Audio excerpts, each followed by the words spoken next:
everyone, welcome to day one of Watercolor Techniques in Art Fundamentals. I'm going to get you caught up to speed. So first, we're going to start with even wash, which is in our upper left-hand box. Let me come a little closer. And our goal with even wash is to get one even wash of solid color, which is a little more difficult than it sounds. So I'm going to get my brush wet with clean water, and I'm actually going to paint the entire square with just plain old water. And this is going to help the paint spread and distribute more evenly than if I would just paint onto plain old watercolor paper.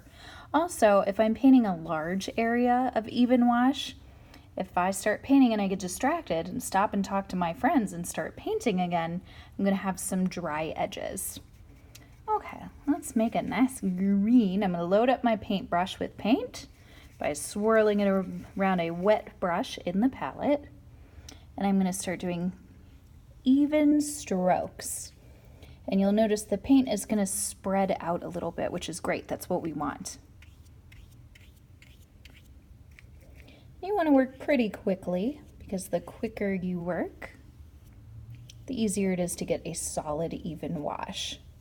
If you notice your brush looks like it's dry, that means you don't have enough water. Or if the color is super streaky or too light, you need to put more paint on your brush. So we're going to leave this to sit and dry for a little while, and then we'll come back the next day to do lifting and glazing. All right, wet on wet is another wet technique, meaning that we are going to start with a layer of just plain old water. We are using water to help manipulate the paint into bleeding on purpose. And this technique is going to be really nice when you're doing things like skies and sunsets, anytime you want one color to bleed into another. And this water we're putting down on the paper is going to help it spread. So I'm going to pick two colors that look really nice together. I'm thinking some analogous colors, maybe orange and red. If I pick complementary colors like orange and blue, when they touch, they're going to mix to make a neutral, otherwise known as browns.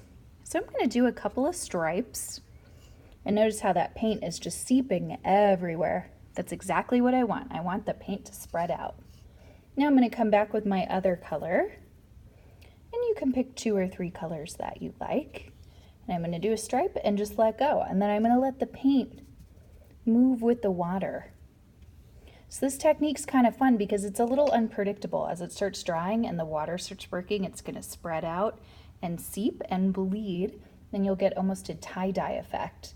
So no hard edges, nice blurry, soft, bleedy edges.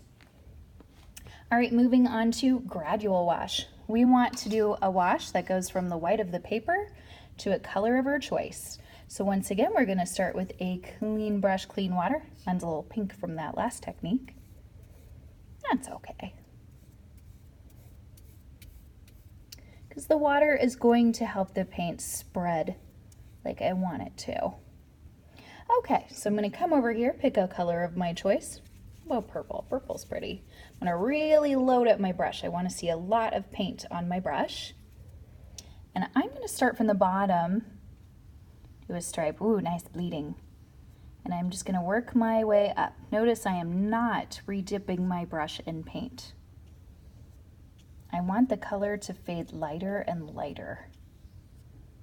I'm actually going to stop there because it is getting a little dark. I'm going to rinse out my brush. There's no paint on my brush, but I'm going to help some of that fade lighter towards the top. So the whole goal is to fade from light to dark. Now, because I did start with water, you might end up with a little puddling on the side. So with a clean brush that I have dried off on my paper towel, I can use it like a little vacuum cleaner, and I can suck up some of those little puddles of color on the sides if I feel like my piece is too drippy. But again, our goal is a fade gradually from the white of the paper to the strength of the color. All right, this last one for day one is a wax resist.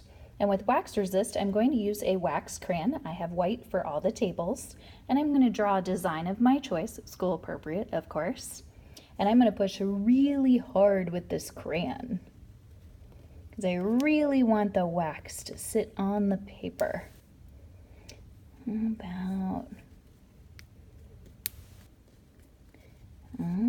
Let's see what my secret message says. All right, now I'm going to take paint. I highly recommend you grabbing black because it usually shows up the technique the most. And I'm not going to paint over the word wax resist with black paint because then I won't see it. So I'm just going to start right below. Ooh. So we can see the first thing I drew was a smiley face. Grab some more paint. And as we work our way down, I wrote a word. That's right, I wrote art. Big leap, right? All right, so day one should look something like this. Even wash, wet on wet, gradual wash, and wax resist.